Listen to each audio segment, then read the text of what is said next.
Hi, I'm Abigael, one of the few that has been opportunity to study digital marketing with DMZ camps. It has been an amazing journey thus far from getting to know what digital marketing is really all about and how it works.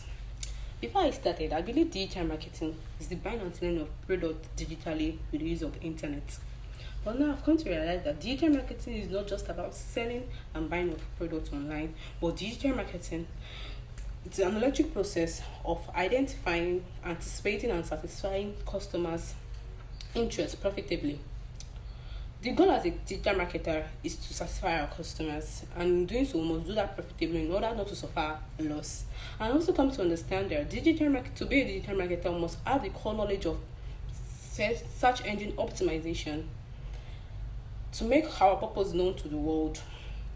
Thank you, DMZ Camps, for bringing this knowledge to me, and I'm very, very grateful for it. Thank you.